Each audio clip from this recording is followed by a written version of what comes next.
Kembali di sesi kedua, kembali dalam ESN Podcast Channel edisi studio. Nah ini nih Bung Ilham, saya itu pengen tahu, terus sahabat ESN juga mungkin pengen tahu nih di rumah ya.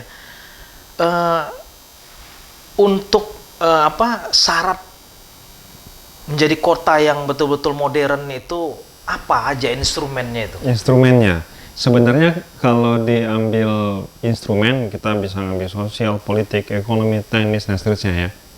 Tapi begini, selama warga kota itu bahagia, maka sukses sudahlah kota itu menjadi kota yang humanis. Kalau dari sudut pandang ilmu transportasi atau Kalau kajian transport, makin sedikit orang yang menggunakan kendaraan pribadi, makin banyak angkutan umum, apapun kita hadirkan, mulai dari yang berbasis bus, busway, atau berbasis kereta api, monorail, tram, sampai yang di bawah tanah subway.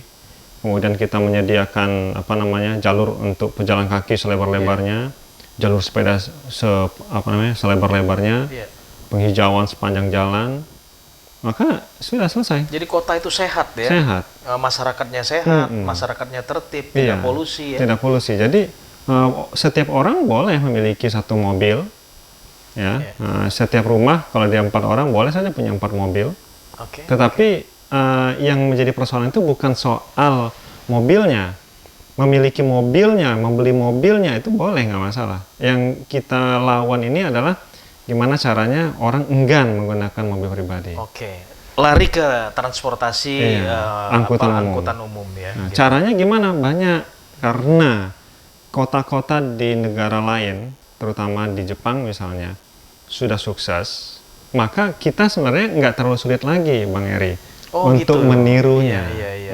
Jadi, nah itu kan kebetulan pengalaman sekolah studi waktu S3-nya di Jepang ya. Di Jepang.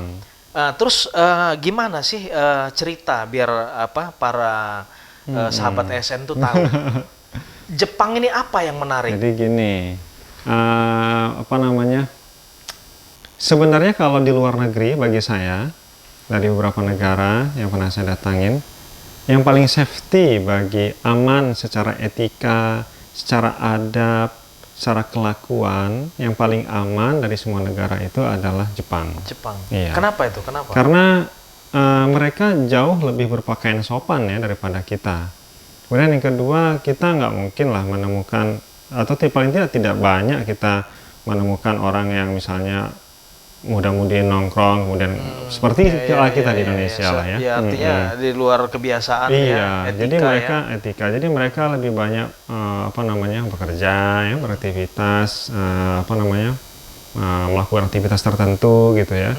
Dan nongkrong mereka itu bukan nongkrong duduk nongkrong seperti kita, tapi duduk nongkrong memang di tempat game gitu. Tapi game itu bagi mereka juga adalah sebuah habit bagi mereka ya. Memang mengembangkan teknologi bagi Jepang itu hal yang penting, maka kemudian itu berkembang.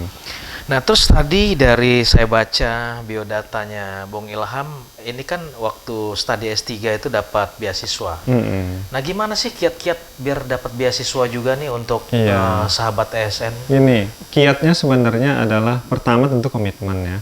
Keinginan kita untuk studi di luar. Bukan hanya di Jepang lah ya, artinya dimanapun ya. Dan ketika kita pengen ke sana, jangan sungkan bahwa misalnya kita nggak bisa bahasa Inggris ya. Karena kan sekarang udah banyak fasilitas. Banyak sekali kita mau kursus, mau privat, atau bahkan translate dari internet pun juga sudah bisa. Nah yang penting adalah komitmen, kemudian menunjukkan produktivitas kita, keahlian kita, expertise kita saat ini gitu. Yang setelah kita punya, maka ketika kita tunjukkan kepada profesor dari luar negeri, mereka senang, maka mereka akan panggil kita. Ya, itu kan kalau program S3 ya, doktoral. Nah, sekarang program S1 dan S2-nya hampir sama juga. Iya, hampir sama. Iya. Yang sulit mungkin yang tamat SMA ingin berangkat keluar ya. Belum ada beasiswa ya? Memang nggak ada beasiswa. Belum ada ya. Tapi kalau misalnya kayak di Jepang, ketika kita datang sana, biaya sendiri, nanti tahun kedua itu akan dapat tawaran. Mau dapat beasiswa 50%, 75% apa 100%. Oleh pemerintah Jepang? Oleh pemerintah Jepang. Jadi akhirnya free, sisanya free. Jadi kalau misalnya kita ingin sekolah, misalnya anak-anak ingin sekolah ke sana S1, Iya. ya berangkat aja. Nanti di tahun 1 atau tahun kedua, nanti dia akan dapat beasiswa. Nanti dia free sampai Iya. dia lulus. Saya dengar juga banyak sekali di sana yang sambil kerja ya. Ya, Benar? ya benar, memang sambil kerja ya. Jadi kerjanya pun kerja santai karena kita memang di sana jalan-jalan. Jadi jalan-jalan tapi belajar. Jadi teman saya pernah bilang itu, kapan lagi Pak Ilham kita duduk-duduk santai, nyantai, belajarnya nyantai, semua nyantai, tapi uang banyak masuk. Nah, jadi memang kita bersantai tapi kita fokus riset gitu. Nah, sambil mengisi waktu itu kita kemudian bisa bekerja. Iya, iya. Nah, terus terang aja Bang Eri, banyak orang enggan untuk keluar negeri, sekolah keluar negeri, terutama yang mau S2 atau S3. Iya, iya. Itu karena misalnya masalah nanti sayang usaha kita di sini Di udah sini sudah tumbuh, sudah bagus, sudah gitu kan. mulai ya. Kemudian nanti pulang nanti gimana? Harus dari nol lagi kan? Iya, padahal dia nggak tahu pas dia pulang dari luar negeri dia bisa bawa banyak aset ya. Pengalaman ya. Bukan aset, Aset. secara finansial juga. Apa itu kira-kira? Uang Bang Eri. Uang. Iya. Jadi misalnya kita sebutkan aja lah ya, biar penyemangat ya. Oke, oke. Nah, Ya, biar sahabat penyemangat ya. ASN Nah, tahu. anak-anak S2 atau S3 lah gitu.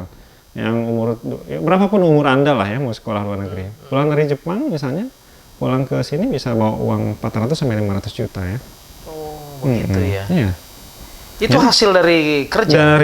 Dari aktivitas, dari beasiswa, dari semacamnya. Di sana juga nggak hidup-hidup susah. Saya punya teman dia sekolah di sana, dia punya mobil di sana, punya anak di sana, bisa haji gitu ya. Ya pas pulang bawa uang segitu. Jadi saya pikir Luar biasa. bagi teman-teman yang khawatir ya bahwa bisnisnya atau kerjanya atau proyeknya orang-orang teknik terutama akan goyang dan seterusnya, saya kira enggak. Dan Nanti akan kalau kembali ke nol lagi, Oh, bahkan enggak, dia saya kira. nanti sulit Mm-mm. ya, kecuali dosen gitu ya. Kalau dia memang tadinya di perusahaan itu akan Malah sulit. kalau iya kan banyak ketakutan gitu. Padahal ketika dia pulang dia punya aset Skill, punya skill, punya ijazah, punya uang, maka banyak. Seperti Dia bisa tadi, buka peluang kerja iya, sendiri bahkan seperti ya. yang tadi, makanya saya agak terlambat datang ke sini tadi. Itu kita mengadakan PhD gathering ya. Jadi ada sebuah universitas yang mengundang PhD pilihan secara nasional. Oke. Lalu kemudian mereka undang kita secara khusus. Mereka udah sortir berapa level gitu. Oke. Nah, setelah 4 kali sortiran kita lolos. Setelah saya lihat, mereka mengundang orang-orang terbaik dan mereka akan memberikan, kalau lu mau masuk ke kampus gua kasih uang yang banyak gitu. Kira-kira begitu. Jadi Iya. sebenarnya selama kita berprestasi, insya Allah sih nggak akan mati lah gitu. Oke. Nah, ini masih dalam jalur dunia pendidikan nih. Kemarin kan heboh tuh ya, bahwa ada pemikiran dari dari presiden, bahkan dari petinggi-petinggi negara kita, bahwa universitas-universitas kita ini akan semacam di kolaborasi ya dengan dosen atau pimpinan-pimpinan rektor-rektornya dari luar negeri. Kalau menurut Bung Ilham, setuju nggak dengan seperti itu? Kalau kan untuk rektor ya, Untuk nggak rektor. apa-apa. Untuk rektor, Iya, justru nggak lebih apa-apa. baik, pemacu Iya. ya. Iya, kalau misalnya mereka mau datang ke tempat kita, karena kan nggak mungkin mereka mau datang. Makanya kita lah orang Indonesia yang harus mendatangkan mereka ke sini, Bang Eri, supaya manajemen kita, sistem kita itu menjadi bagus. Nah, ini saya contoh saja tadi ya. Tadi saja sebuah universitas itu yang swasta itu tadi pun ternyata sistemnya sudah sangat bagus sekali ya. Dan menurut saya nggak banyak punya kampus lain punya seperti itu. Nah, artinya ketika ada institusi perguruan tinggi biasanya negeri ya. Negeri ini kemudian diisi sama orang-orang dari luar ya untuk membuka pencerahan ke kita, saya kira itu bagus. Saya termasuk orang yang setuju. Terus dengan itu. pengalaman selama di Jepang, ini kan ada komparisasi ya antara Jepang sistem pendidikannya dengan Indonesia. Apa lebih kurangnya perbandingannya? Perbandingannya, kalau dari cara belajar mengajarnya sebenarnya nggak jauh beda ya. Nggak jauh beda. Oke. Tetapi human resource terutama anak-anak muda di sana itu komitmennya itu kuat. Ya. Produktivitasnya gimana? Iya, bagus sekali. Iya, maunya tuh ada gitu. Lebih ke arah riset di luar kampus atau di dalam kampus? Kalau dia sekolah ya dia serius sekolah. Kalau dia kerja dia serius kerja. Oke. Gitu. Kalau dia main dia serius main. Oke. Jadi betul-betul dia gunakan waktu dan timing yang tepat. Iya, ya kan persis. gitu. Jadi kalau kita kan nggak lagi pas lagi belajar sekolah mikirin main. Nah, terus di Jepang sendiri ada standarisasi waktu nggak pendidikan? Seumpama contoh untuk D3 sekian, Tahun S1 gitu ya. sekian tahun. Sama seperti kita hampir juga. sama ya. S1 4 tahun, S2-nya Mereka menggunakan 2 kurikulum juga? tahun. Menggunakan Kurikulum juga, kurikulum. Bang. Kurikulum. Kurikulum juga. Nah, tetapi ada satu tambahannya ya untuk S2, terutama S3, Oke. Mereka menetapkan jurnal mana saja yang jadi paper kita tuh bisa harus submit ke jurnal apa saja, itu mereka menetapkan. Oh, gitu ya. Sehingga mereka kalau udah submit berarti oh bener ini memang peneliti bener nih. Benar. Dan Iya. bisa didistribusikan kemana ya, Iya. kemana saja gitu ya. Karena jurnal ini kan ada rankingnya seterusnya. Jadi mereka bilang Oh, jadi sistem rankingan ya? ranking Jurnal. internasional ya. Internasional, oke. Jadi sudah ada rankingannya. Jadi kalau seseorang mahasiswa bisa nulis, kemudian masukkan ke jurnal itu, ya si perguruan tinggi udah tahu masuk ya sudah. Berarti cara berpikir Anda sudah benar, cara riset Anda sudah benar, ya sudah mana disertasinya gitu. Iya. Jadi Nah, mereka bisa terus kan ada ya, ini rumor berkembang bahwa pendidikan di kita, terutama tingkat S2 dan doktoral ini, kalau bisa dipersulit, kenapa harus dipermudah? Kalau di Jepang gimana tuh? semuanya kembali ke kita sebagai Mahasiswa, studi ya? Iya, mahasiswa. Tapi memang gini ya, ilmu yang kita pakai di luar negeri dengan ilmu yang teman-teman pakai di dalam negeri harusnya sama ya. Harusnya sama. Apa standar. itu? Ketika sudah sama profesor, sama promotor atau pembimbing ya, Pembimbing, kalau istilah S2-nya. S2 ya. atau S3 apa namanya? Promotor. Promotor ya. Promotor kita. Apa kata promotor ikuti ya. Jadi udah sami'na wa ta'na aja sama dia. Gitu. Jadi kami pakai ilmu itu juga Bang Eri di luar negeri. Ya, tapi saya lihat bahwa kalau di luar negeri kan lebih simpel ya cara human relationship-nya Iya, antara dosen dan mahasiswa Iya, gitu ya. iya. Jadi nggak begitu ngejelimet. Tapi saya lihat di beberapa perguruan tinggi kita ya, itu masih banyak keluhan-keluhan teman-teman gitu. Bahkan sekarang banyak sekali teman-teman ada yang sudah drop out, ya terutama di jenjang S2, S3.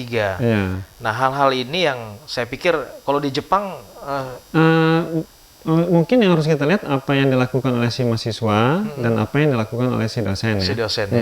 Saya tidak tahu apa yang terjadi, tapi kalau yang jelas begini, selama kita berprestasi maka pasti si dosen akan mengapresiasi. Oke. Selama si dosen memang adalah expert atau ahli, pasti kita sebagai mahasiswa akan respect dengan dia. Oke. Kan gitu. Jadi Itulah jadi gitu. namanya konteks profesional antara Iya. profesionalisme mahasiswa dan dosen ya, gitu ya iya, kira-kira. Sahabat ESN Channel, jangan kemana-mana, tetap di ESN Podcast Channel.